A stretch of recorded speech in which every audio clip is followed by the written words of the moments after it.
Hello friends, this video is about my most notable projects of the past year, which are patiently awaiting to be edited. If you follow my Instagram, you probably know that there is a fair number of videos of completed projects that accumulated on my hard drive. In other words, this is a preview of my work, which can be demonstrated in full in the new season. And most importantly, I want to ask for your advice on what projects should be edited first, taking into account that the all filmed material will never be published fully, and some topics will inevitably have to be sacrificed. I will begin with a description of the projects of my 2020 vacation. I was preparing for a summer trip for a whole year and managed to make an arsenal of tools and devices in advance. I will talk about their manufacturing a little later. For now, I will only show projects that I needed these DIY tools for. I've been planning to build more furniture for my cabin, and this year I made this primitive chair. In the process of making some of its parts, I decided to turn them, which meant I needed a lathe. I ended up building one from the leftover part of black alder that fell last year. You might have noticed I used a DIY chainsaw bar with the unique characteristics in this project. For now, I will only say that this extra long bar proved to be a success.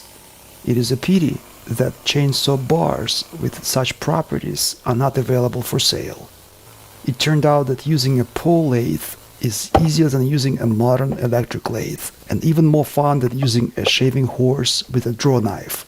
I didn't need to learn any special skills. Everything you do is intuitive. Best of all, if something goes wrong, your foot automatically stops pressing on the pedal, instantly stalling the workpiece's rotation. As a result, your body, the cutting tool, and even the workpiece remains intact. You can just make necessary adjustments and continue working. In addition to the pole lathe's safety, I really liked its quiet operation. You can only hear the rustle of the wood shavings.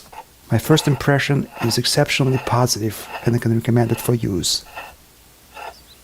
I forged these hold-down clamps just before this trip, and despite their weight, never regretted putting them in my backpack.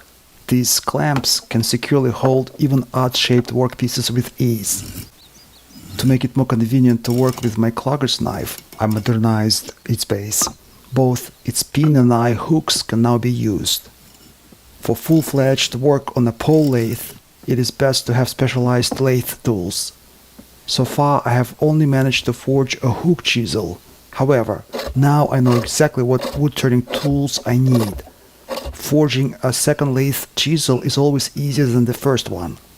I will need at least 4 more hook-type hollowing tools, a roughing gouge, a spindle gouge, a parting tool, and a skew gouge.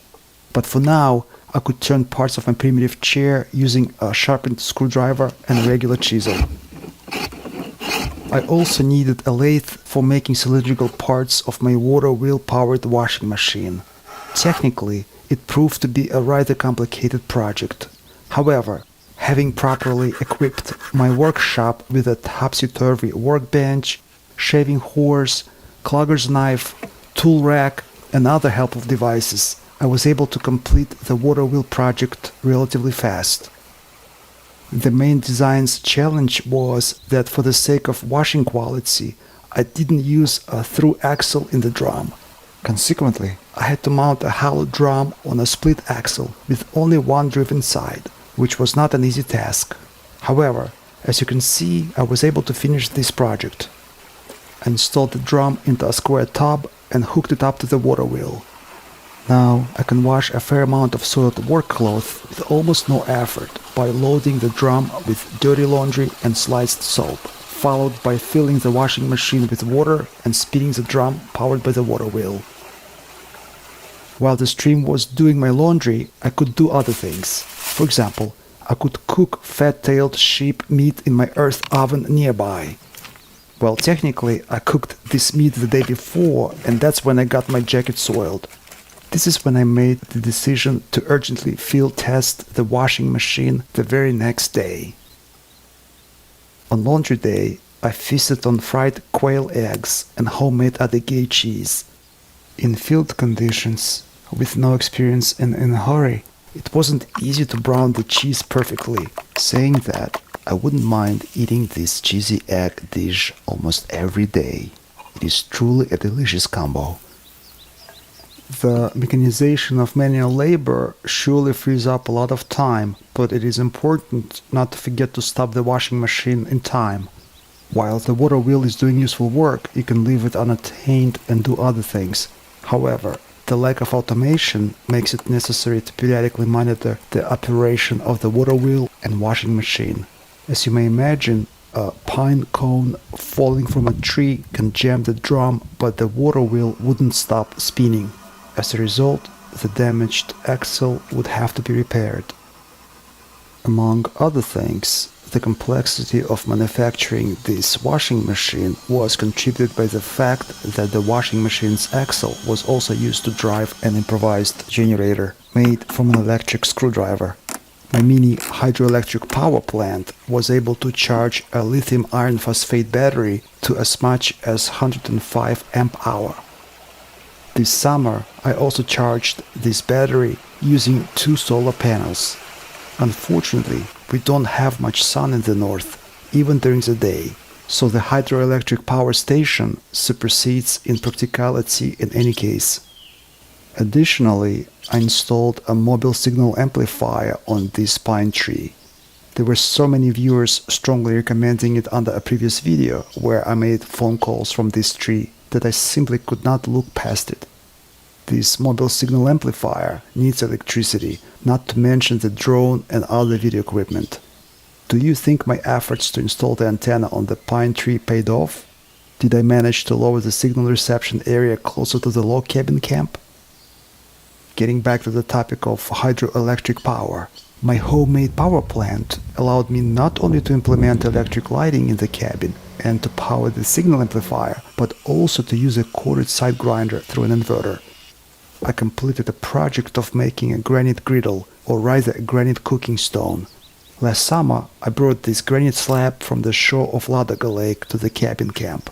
This year, I flattened the slab, installed it on a finished candle, heated its surface, and cooked the most delicious fried quail eggs in my life.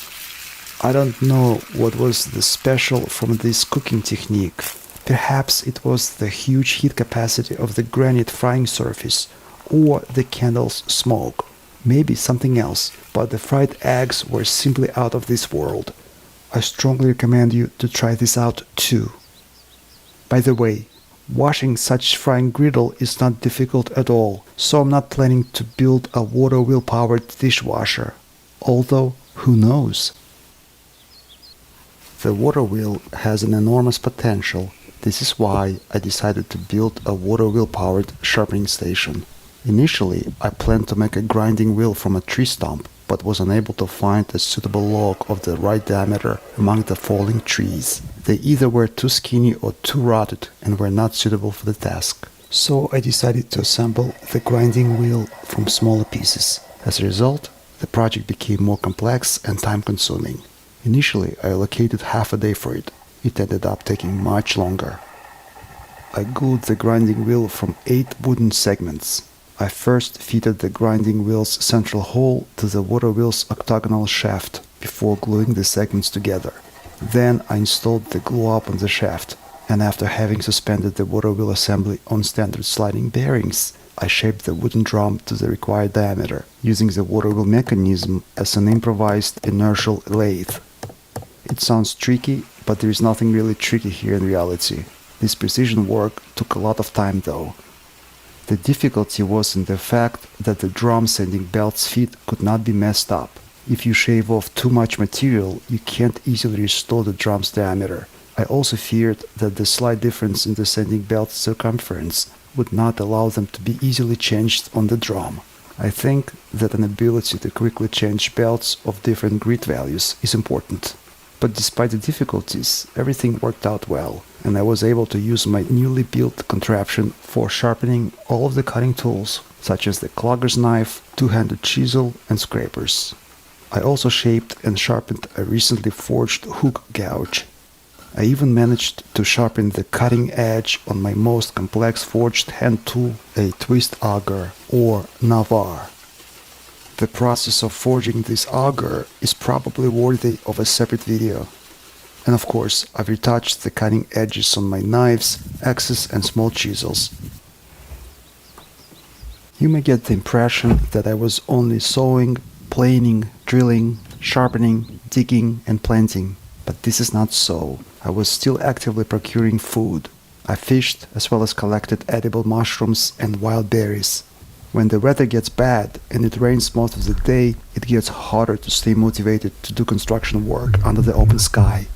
At the same time, such weather is good for other activities, which encourages you to put on waterproof clothing, get the fishing gear out and go procure some gifts of nature. It's a pity that only pike and perch are found in nearby lakes, but I'm not against such a diet. There is a penalty for stocking a forest lake with trout. My flotilla of boats on the local lakes has grown by one more vessel this summer. When I tested it at Ladoga Lake, I fished out an old tire and decided it was a sign. I thought to myself, it is not difficult to cut rubber rings from a tire and use them as driving belts for a gearbox's pulleys. They could make it possible to increase the rotation speed of the generator. Bearing in mind the success of bottle cutter video, 6 and 18 million views respectively on my English and Russian channels, I thought about making a tire cutter jig. The jig would have two bearings in its design, which are not that cheap. I can cut the tire with my hands too, so I'm not sure if the world needs my tire cutter jig design. What do you think? Most of the tire remained unused, but I have special plans for it. Soon I will need more rubber belts for the upcoming water wheel powered bush machinery. Using rubber rings, you can also make a slingshot cannon, which in turn can be used for unexpected utilitarian purposes or for traditional ones, for example, storming a castle. But I will not get ahead of myself. Usually by the end of my stay, I run out of gasoline and thus battery power. So I involuntarily switch to hand tools. This certainly slows down a project's pace, but I'm somewhat happy about it. Working with hand tools is much more enjoyable. Over time, I'm planning to make myself a complete set of hand tools, so you can only hear the rustle of wooden shavings and no rumbling of an internal combustion engine or hum of an electric motor. Returning to the topic of landscaping, I assembled several elements of auxiliary furniture, such as a primitive table, sawhorses, tool racks for my outdoor shop, and other items. I can't mention everything in the overview video, plus this video is already dragging on, so I will now get to a schematic description of my non-bushcraft projects of this season. You might remember in the video about making a vitsa rope from a fir branch, I suggested that such rope could be mated with polyester resin for creating original furniture's elements. Nobody seems to have appreciated this idea, so this year I returned to the rope project. It turned out that shaping vitsa into tightly twisted rings is not so easy. It was even more challenging to transport and dry the rope bundle in this shape. So I had to experiment, and as a result I assembled a jig for twisting vitsa into a spiral. The formed spool is securely retained on a plywood jig for easy storage and transportation. I can't describe the whole technique in a nutshell, but I soon plan to show you a finished countertop of the original design, which I nicknamed as the Galaxy Spiral or Perseus Arm. And of course, I will not ignore the traditional methods of making slab tabletops. My slabs are already dry and ready for processing. In one case, the tabletop support will be cast from aluminum, and in the second, the support will be equipped with a variable height mechanism. I want to be able to work at my desk, both sitting and standing. A healthy back is important after all. In the comments, people often ask me to show my workshop, but I didn't even have a dedicated workshop. I worked in a barn, in a basement, or in the open air. But this year, I finally decided to convert my basement into a workshop. In this footage, you can see the basement a year ago and now. It took me a year to set it up. The workshop project took a lot of effort and money, so it noticeably slowed me down on other fronts. But now I should be able to catch up. Once I started remodeling my basement, for starters, I modernized its anti-flood system that previously couldn't effectively cope with seasonal flooding. Then I strengthened and added rigidity to my long workbench, as well as replaced its old drawers with universal wheeled stands. I slightly modernized my desktop milling machine, bought a minimum set of accessories for it, assembled a stable stand with storage drawers for it, and now I'm able to mill just about anything. When I bought this milling machine, I assumed that its accessories would not be cheap. As I predicted, 2 years later, I can say that this already cost me more than the machine itself. However, I have no regrets. With the incredibly kind Patreon donations, I was able to purchase the quality accessories I needed. Each new acquisition made me happy and expanded my workshop's possibilities. For example, using the aforementioned milling accessories, I was able to mill and even drill a large deep hole in this leaf spring, harvested from a truck. It wasn't an easy task, and my P6 M5 drill bit lost almost an inch due to resharpening. As a result, I have assembled a forging tool that can almost perfectly straighten a thick spring steel pin, which can be used to forge a draw knife, a froe, a large carving gouge, or a navar, also called a spiral auger. That particular auger was probably my most difficult forging project to this day. As far back as I can remember myself, I always wanted to forge metal. I started with a mini forge made from a large tin can, but this year I have made significant progress in furnishing my blacksmith shop. I assembled a new forge and made a new burner. This winter I'm planning to improve my anvil made from a huge excavator scoop's tooth. I need to mill a hole in it for a punch attachment, as well as to silence its ring.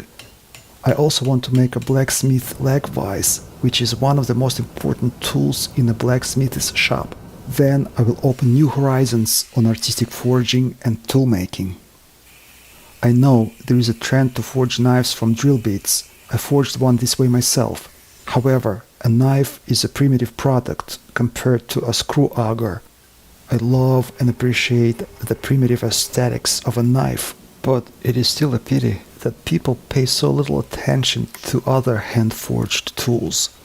Finding a high-quality carving gouge or a navar without breaking a bank is not easy nowadays. This prototype screw auger surpassed my expectations. Now I can say I know how to quickly make one that is both high quality and inexpensive.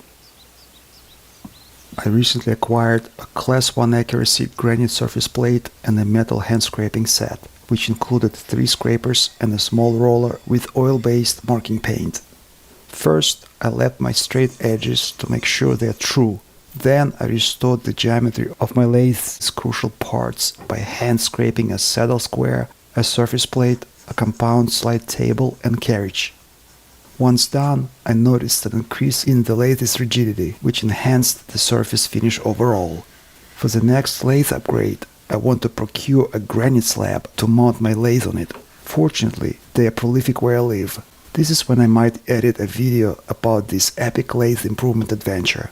I don't know what will come out of it, but I can already say that I like hand scraping no less than turning, and I love turning. After 10 minutes of lathing, I turned a shiny bushing. Using it, I easily made a hold-down clamp, also called a hold-fast or a third arm. It is hard to overestimate a metal lathe's usefulness in a workshop. Another example, I turned these side rack mounting brackets for my Honda timber carrier. They have a perfect fit with my scooter's footrest. You might have already seen how I was transporting logs on my scooter in the video about milling logs into perfect boards with just a chainsaw. I cannot recommend this transportation method to anyone though. Obviously, this is an abnormal and unsafe use of a scooter. However, with the new side racks design, the implementation of this dubious undertaking has become much easier and safer. The rack's design is not complicated at all. All you need is 2 brackets, one for attaching to the scooter's rear rack and the other to the scooter's footrest. The side rack can be used to transport any oversized load. In the upgraded side rack, there is a gap between the load and the scooter, so I can stop and balance it by leaning my foot on either side of the scooter. By the way, I wanted to kindly ask for a favor from my viewers. I don't want to be unoriginal and publish a video on a topic that has been known to a wide audience. Therefore, in this video, I've tried to assemble only my original projects. However, lacking the full knowledge of humankind, I cannot be quite sure of the originality of my own ideas. Therefore, if you watched a good video on any of the mentioned topics and ideas, please let me know in the comment section below. If possible, provide a link to the video or the author's website. This information will help me read out the non-original projects. Thank you in advance. About 20 years ago, my family's bees burned down in a fire. I felt very sorry for the bees, and 3 years ago I restarted beekeeping. I have several ongoing projects that have to do with bees. There are many methods of commercial honey production, from the Kashkovsky to the Cyprus method. I want to work out a method of swarmless beekeeping, which would be easy for anyone who has a busy work schedule. My beekeeping is not commercial, but for the needs of family and friends. I use an extra large frame. I call them high and wide frames. Such unusual frames still fit into a standard honey extractor. All hives, frames, nuke boxes, honey supers, feeders, and other beekeepers' equipment are homemade. Since ferromagnets prevent bees from orienting themselves, I try not to use nails. In addition, I condemn the use of antiparasitic drug amitraz on bees, which further complicates beekeeping work. I'm also building a beeswax foundation press for making foundation wax sheets with a slightly larger cell size in order to selectively breed especially large bees resistant to cold and parasites. The larger the foundation sheet's cell size, the larger the honeycombs will be built, which will in turn hatch larger honeybees. A large bee hibernates better, flies farther, lives longer, and can deal with the varroa mite on its own.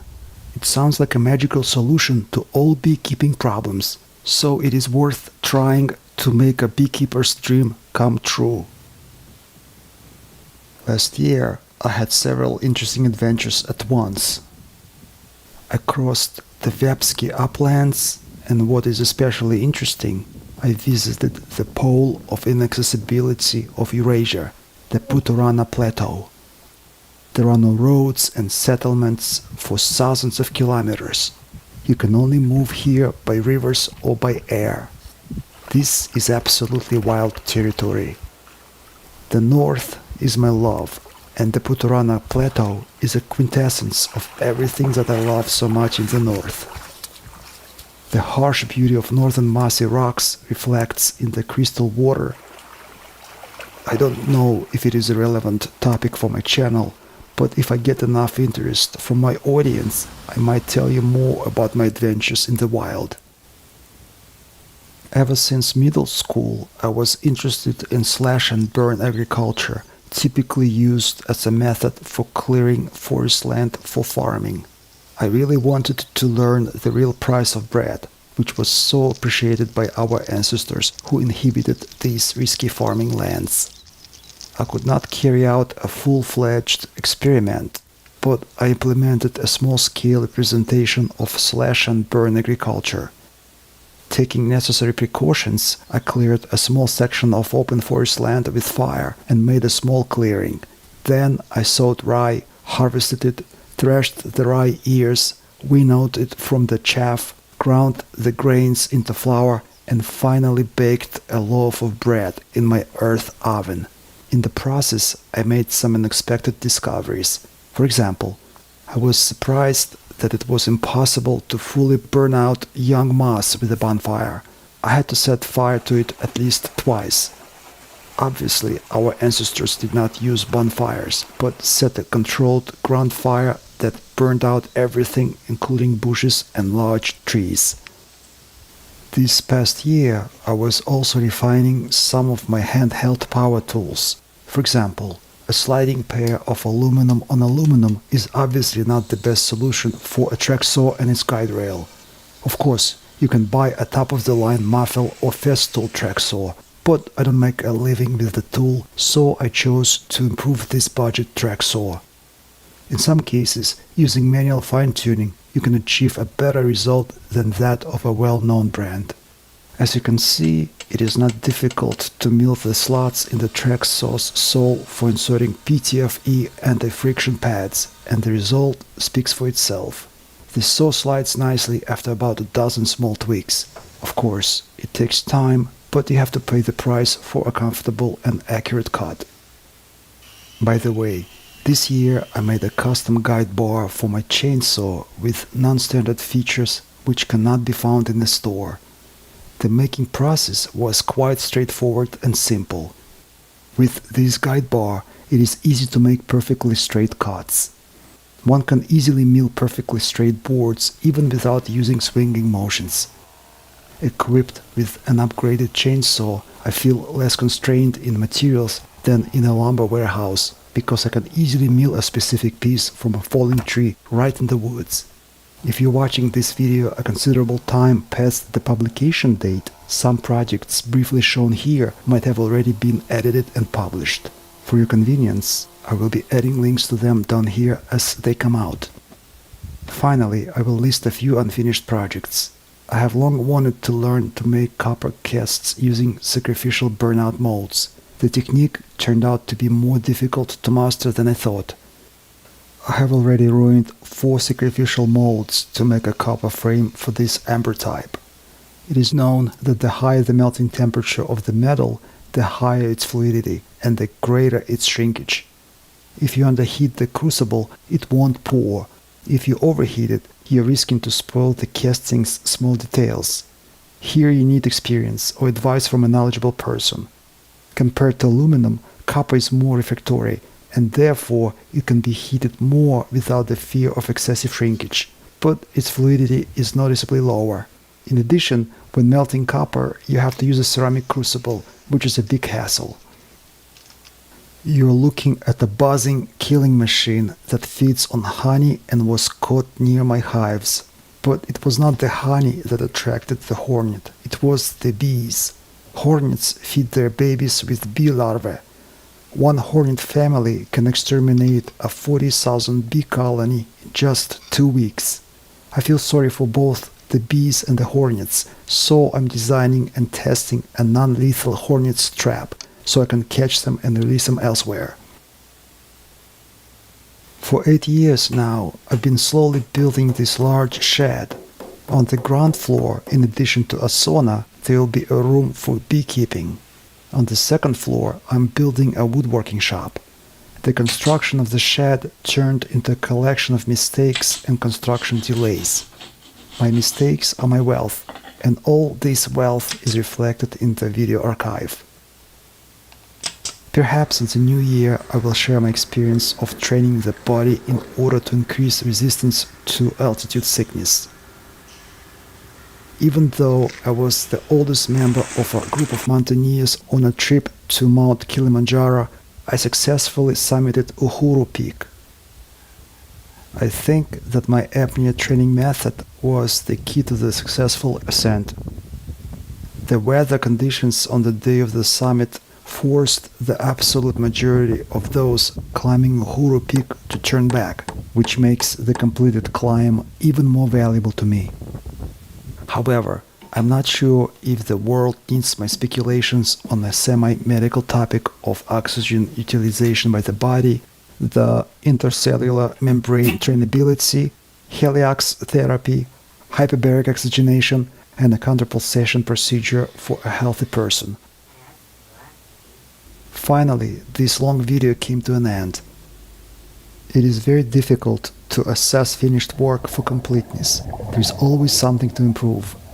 Therefore, a fair number of projects remain behind the scenes. But this is not necessarily bad. The new season will be even more novel and exciting.